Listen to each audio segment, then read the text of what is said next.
Здравствуйте, уважаемые любители настольного тенниса! В этом видео мы будем с вами тестировать короткие шипы от фирмы Neubauer, это Пистоль 2.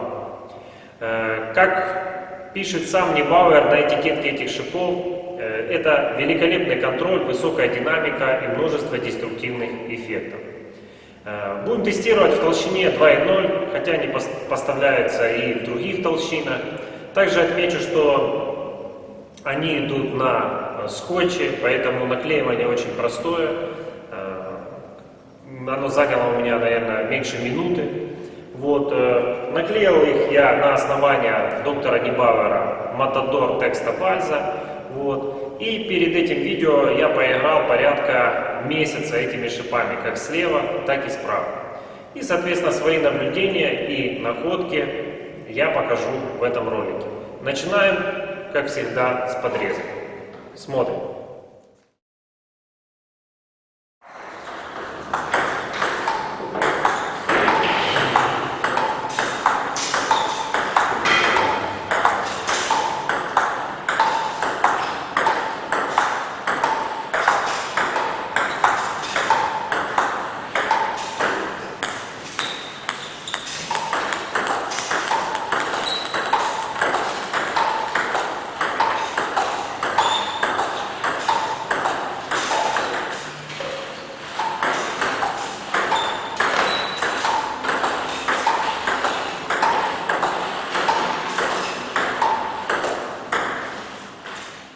Что можно сказать про игру в подрезку? Дать запил этими шипами не так-то просто, потому что они имеют такой средний сцеп. Тут больше рассчитывать на плоский мяч и на скорость. Можно толкнуть мяч, подрезав его в скорость, как справа, естественно, как слева, на край стола быстро, и соперник не успеет выполнить атакующие действия. Ощутимым достоинством шипов, благодаря и мягкой губке, и то, что нету сильного сцепа, является, конечно же, прием подач, например, оставить их коротко, как нижнюю, плоские, боковые подачи снизу, очень легко, как справа, так и слева, просто легонечко дотронувшись, провести рукой, положить мяч прямо под сетку, и так как он остается там плоский, низкий, сопернику дальше навязать короткую игру непросто, и у вас будет преимущество первого хода. Но сейчас посмотрим на игру в нокат.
Итак, что можно сказать за игру в нокат? Как справа, так и слева, в целом, нокат на нокат не доставляет сопернику каких-то неудобств. Но при игре справа, из-за того, что кисть более жесткая, направляется вперед, мяч летит более плоский, и сопернику приходится немножечко подкручивать мяч, чтобы он не свалился в сетку. Слева же практически идет обычный мяч, как от гладкой накладки, может быть по немножечко нижней траектории. Также здесь чувствуется, что скорость у этих шипов средняя, соответственно, поэтому и обладают они таким большим контролем. Если же наносить сильные удары, нужна определенная техническая подготовка, чтобы правильно повести руку на высокой скорости и сделать необходимое ускорение. Сейчас посмотрим, как ведут себя эти шипы на блоках.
безусловно, является сильной стороной этих шипов. Из-за мягкой губки и то, что она такая, как бы, не совсем пружинищая, а вот именно просто мягкая, мяч остается немножечко, задерживается на ракетке. И поэтому возникает такой тотальный контроль. Для всех, кто любит играть вторым номером, просто контролировать мяч, переводить его, конечно, как справа, так и слева, это настоящая находка. Безусловно, когда следует такая вставка по топ-спину, как справа, так и слева, летит довольно плоский мяч, и если сопернику не скорректироваться, он просто свалится в сетку. Вот.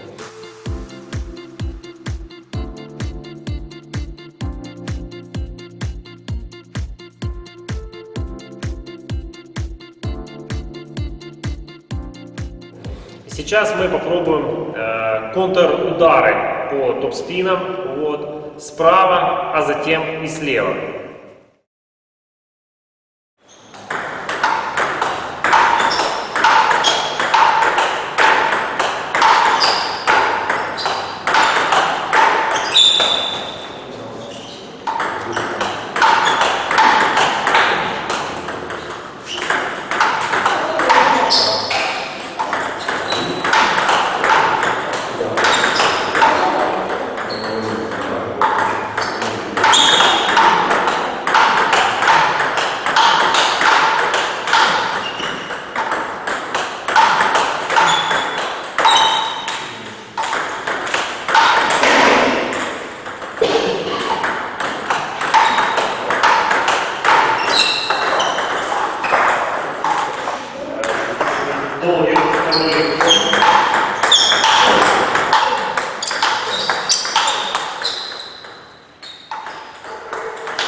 Что можно отметить за контрудары? Безусловно, это тоже является сильной стороной этих шипов. Можно наносить удары практически по любому топ-спину, как справа, так и слева. Единственное, что слева удобнее сразу, когда держите руку перед собой, бить по восходящему мячу. То есть сразу же взвинчивая темп, скорость, динамику игры. Справа все-таки иногда хочется отвести руку подальше, сделать замах. И здесь очень важно не потерять контроль над мячом. Потому что при игре со стола контроль у этих шипов максимально большой. Если же там отойти и сделать большие замахи, то контроль снижается. Но в целом, действительно, этими шипами можно очень удобно контратаковать, срезать, отдать сопернику первый ход и сразу же нанести перевод или такую вот вставку, как слева, ну так и справа, накатом справа. Сейчас посмотрим начало по подрезке.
Начало по подрезке следует отметить, особенно при игре справа, это такая ударная техника.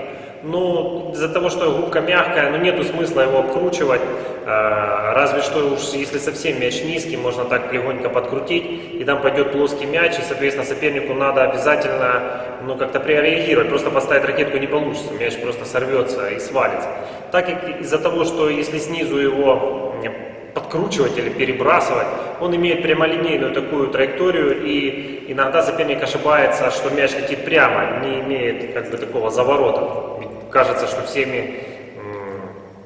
что я сделал такой топ-спин с сильным вращением. Но достоинство это, конечно, удары по подрезке. Если мяч чуть ниже сетки или на уровне сетки, как справа, так и слева, можно просто открыть ракетку и наносить удары. Удар летит очень неприятный, очень такой, получается, как выстрел, реально как выстрел пистоля, скажем так. И среагировать сопернику на такой плоский удар, особенно если он выполняется на реакцию, непросто. Что сказать еще насчет усиления? Усиление тоже не надо делать огромные замахи. Если слева, то это вперед, именно здесь добавлять ускорение в конце. И справа так же само, не надо отводить сильно руку. То есть это современная техника для скоростной игры возле стола, очень короткая, как справа, так и слева. Все это можно выполнять этими шипами. Сейчас попробуем прием подачи. Я покажу, как в целом легко принимать подачи. Слева и так понятно, просто руку вперед. А короткие подачи направо, короткий низ или бок, их можно просто скидывать.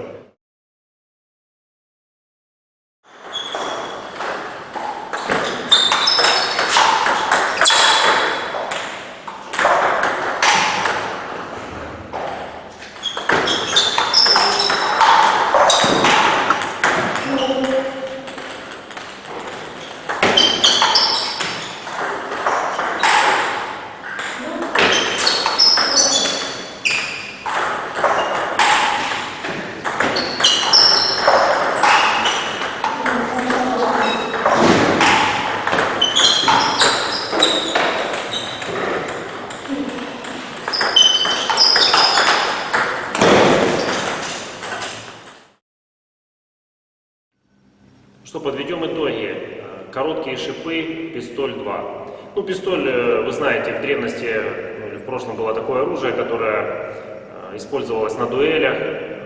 Стреляло оно один раз, потом требовалась перезарядка. И можете себе представить, если у кого-то был бы пистоль 2, что 2 раза можно было выстрелить любую дуэль, вы бы выиграли, или выжили. Что сказать именно по поводу этих шипов? Мягкая губка создает необычное ощущение при игре, очень приятное, и дает, конечно же, такой очень хороший контроль за счет того, что мяч чуточку дольше сидит на ракетке. Что отмечу? Первое, это, конечно же, прием подачи. Любую подачу можно принять как раз из-за этого среднего вращения, что, по сути дела, даже если вы где-то ошиблись с боковым нижним вращением, направляете ударом вперед мяч, и он попадает в стол. Дальше игра со стола. То есть все мячи по восходящему, в динамике, в скорости, мяч только отпрыгивает, можно сразу его переводить на сторону соперника. Конечно же, удары по завышенным мячам представляют очень как раз грозную силу. Именно здесь снова проявляется эффект этих шипов, что летит очень такой неприятный плоский мяч. И, конечно же, я отмечу то, что эти шипы подойдут как для агрессивных игроков, такой яростной атаки прямо с первого хода, так и для тех игроков, которые любят контроль, где-то укоротить, перевести, передержать соперника. Эти шипы тоже подойдут и для такой игры. На этом все. С вами был Максим Черепнин. Изучайте теннис. До новых встреч.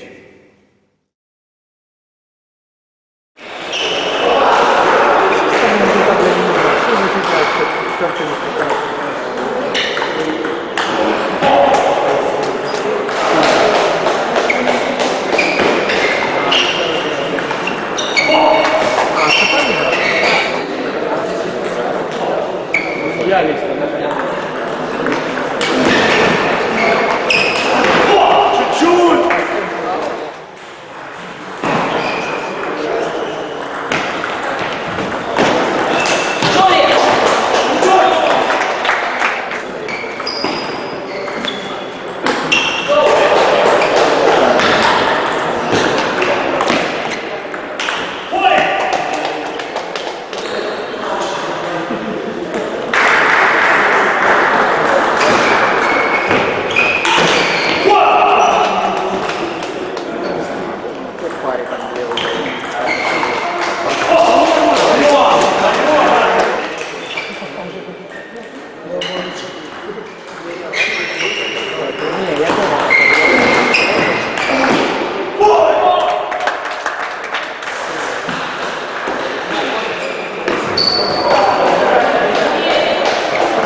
насмешка.